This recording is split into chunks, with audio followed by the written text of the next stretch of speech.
La seule source permanente de vraie paix et de contentement, n'est-ce pas cela? La plupart d'entre nous le savons. On est toujours on tourne autour du pot, on essaye de trouver la paix, d'être content, d'essayer d'être bien, d'être confortable. On a plein d'addictions, on est dans des états complètement fous, on est comme un petit rat qui tourne dans une roue. Et on tourne, on tourne. Et c'est de plus en plus rapide. Est-ce que ça va quelque part?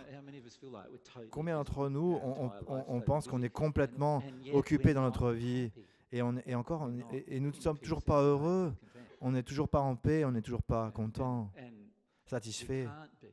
On ne peut pas l'être parce qu'on n'a pas reçu l'amour de Dieu. L'amour de Dieu, c'est ce qui crée ce genre de choses. Et même l'amour naturel, si on le compare à l'amour de Dieu, c'est complètement différent. L'amour naturel, un jour, vous êtes amoureux d'une personne, et le jour d'après, elle peut faire quelque chose, et du coup, vous ne l'aimez plus. L'amour de Dieu n'est pas comme cela. L'amour de Dieu est permanent, réel, constant.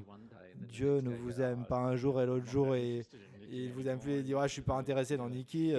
Aujourd'hui, il a fait quelque chose qui m'a offensé et je ne l'aime plus. Ou Catherine, il avait fait des choses la semaine dernière, quelques semaines, et je suis offensé. Il ne dit pas ça. Il ne dit pas aux gens tu aimes quelqu'un d'autre. Et comment oses-tu? Je suis un Dieu jaloux. Je veux que tu m'aimes tout en entier comme moi. Et si tu ne m'aimes pas, j'arrête tout et je coupe ton existence. J'arrête ton existence. L'idée de permanence. Et parce que c'est comme expérimenter une paix complètement plate, mais de savoir que c'est permanent. Et des gens qui reçoivent et un petit peu de l'amour de Dieu, quand est-ce que ça devient permanent? Quand vous devenez un avec Dieu, quand vous cassez toute la façade. Pas que toujours ça, c'est quand vous avez reçu assez d'amour de Dieu pour que la transformation, vous devenez parfait, pour que ça se passe. Vous devenez un avec Dieu à ce moment et de toutes ces conditions-là dont on parle, c'est permanent du coup. Toutes ces choses. Vous pensez que vous allez être préoccupé par ce qui va se passer demain? Je ne pense pas. Ou d'où votre prochain dollar va arriver, ou qui va vous offenser, ou quoi qu'il se passe, vous ne saurez pas. Parce que maintenant, vous avez assez d'amour de Dieu en vous pour être connecté tout le temps avec Dieu. Vous savez ce que Dieu pense de vous. Et Dieu est le plus grand être de l'univers. Et ce qui Dieu pense de vous, c'est ce qui va faire ce qui compte vraiment pour vous. Vous pensez que dans ces conditions, c'est que si vous dites la vérité à une personne, je vais penser que cette personne va être en colère, ça ne vous préoccupera pas. Mais pas du tout, parce que si vous connectez avec Dieu, Dieu n'est jamais en colère si vous dites la vérité. Parce que même si vous ne dites pas la vérité, ça coupera la relation avec Dieu. C'est pour ça que dans la relation primaire à Dieu, c'est tellement vital d'avoir cette relation. Oui, exactement. Parce qu'au lieu de tourner autour du pot, d'essayer d'établir certaines relations, jusqu'à ce qu'à un moment donné, on le comprenne et qu'on comprenne l'amour, aucune vraie relation n'est possible en fait.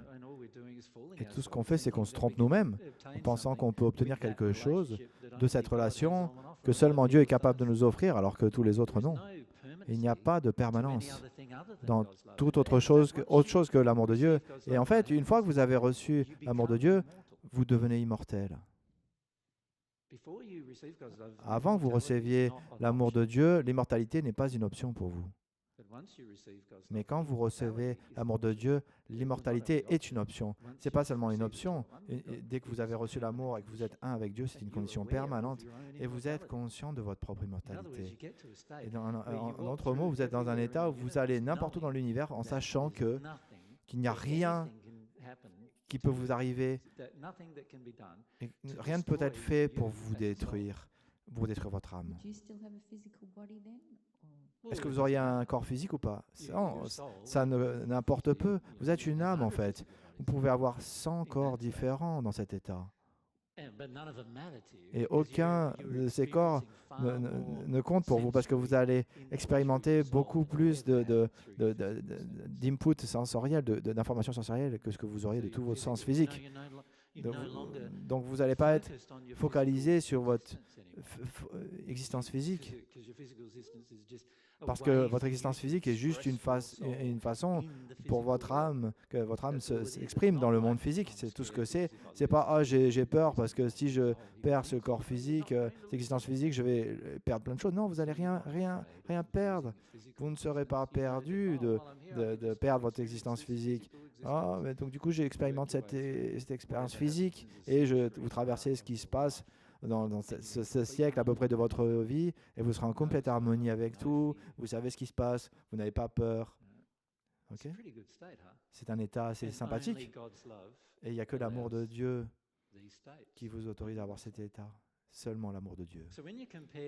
Quand vous comparez le concept humain de l'amour et quand vous comparez le concept avec l'amour de Dieu, pouvez-vous voir que c'est extraordinaire que certains humains s'occupent de l'amour humain avec une seule exception, c'est que s'ils sont les enfants de Dieu, ils voudront s'aimer les uns les autres. Mais c'est quand même fou ça nous préoccupe avec des méthodes qui soient complètement...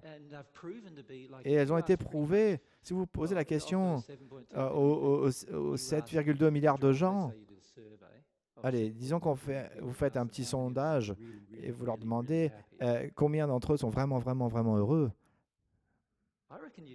Vous aurez de la chance sûrement d'en trouver un s'ils devaient analyser et de façon sérieuse. Ces gens, ils sont heureux dans certains aspects de la vie et dans un autre, mais pas dans d'autres endroits de leur vie. Mais si vous en avez 100 ou 1000 ou 1 million, peut-être 1 milliard, il y a toujours seulement 10% de la population.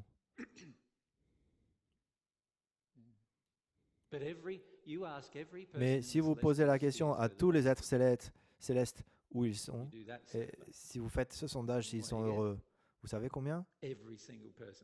Toute personne dit 100% oui. Vous pouvez comparer ça ici à la Terre.